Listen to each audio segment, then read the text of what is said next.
What is up, guys? Today I will be installing some wheel spacers onto the Jeep.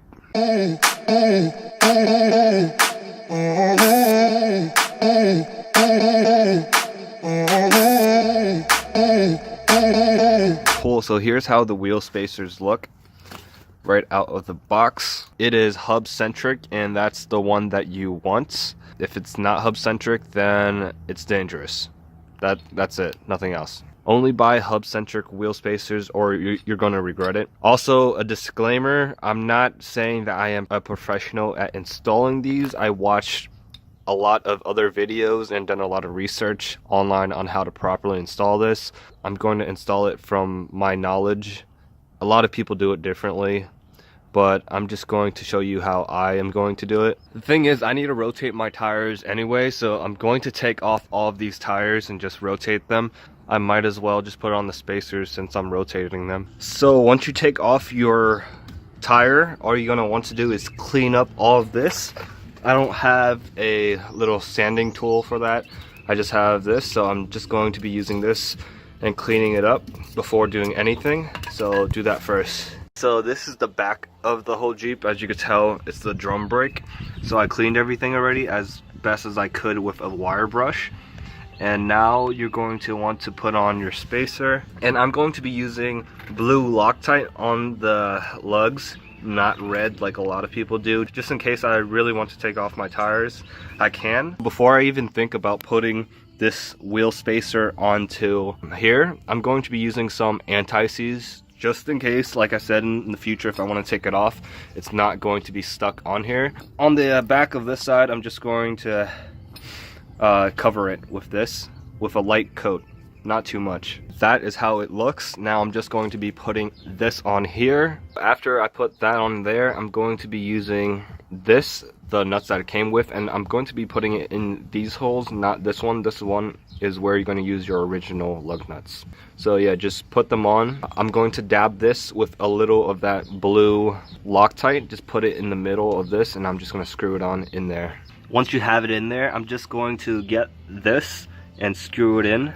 Not too tight. Going to do a star pattern. 1, 2, 3, 4, and 5. That's star pattern.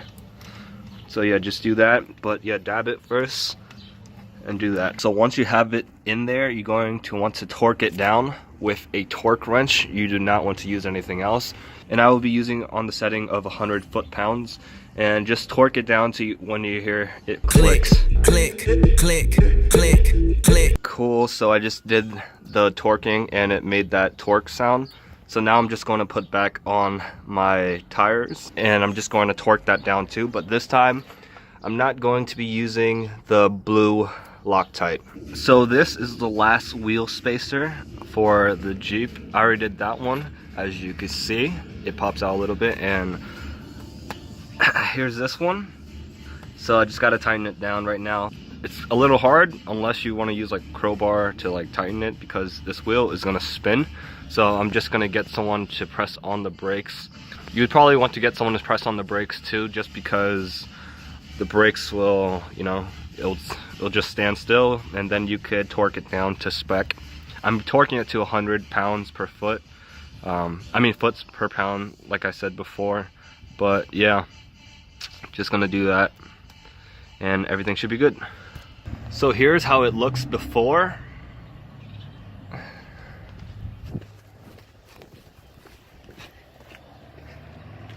And I'll show you how it looks afterwards. So I just finished. It took me about like an hour to do the whole thing, just because I wanted to do it properly. But this is the final product, as you can see. Look at that. So it came out 1.5 inches out. If you guys are asking, oh, why didn't you just buy new wheels? Well, the wheels I have already have the proper back spacing. I just wanted it to like go out a little bit more. These tires are, I believe, 10.5 inches in the width, not the 12 inches that a lot of people get. Here's this side. This is the final product and how everything looks. However, you are not done yet.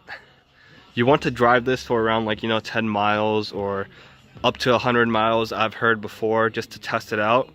And then after that 100th mile, you're going to want to take off your wheels and then torque down those spacers once more with that torque wrench, just to make sure everything is on there okay.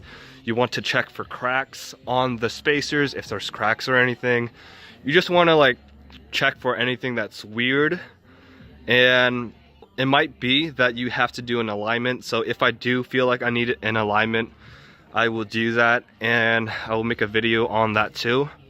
But as of now, this is how the Jeep's gonna sit for a while, and I'm just going to drive it and test it out.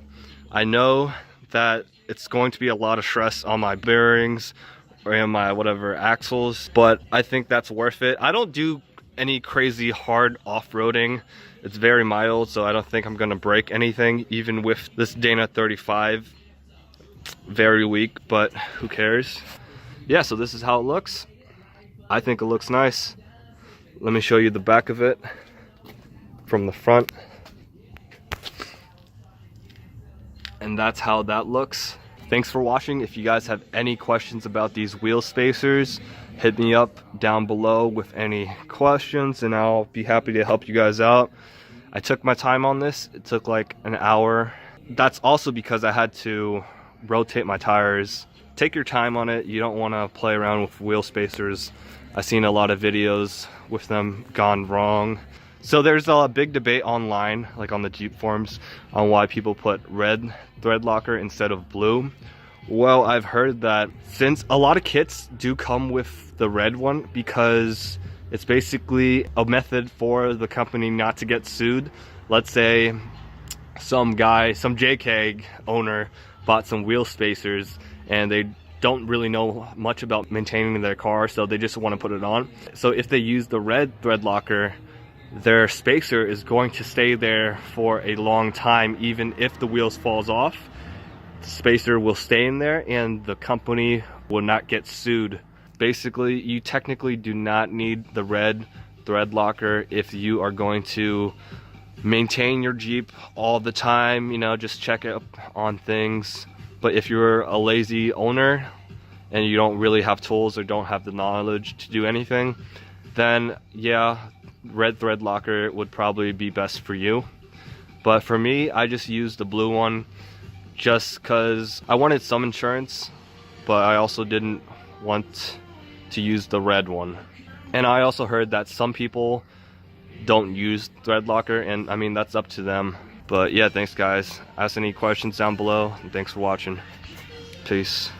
Come on, shake your body, baby, do that conga. No, you can't control yourself any longer.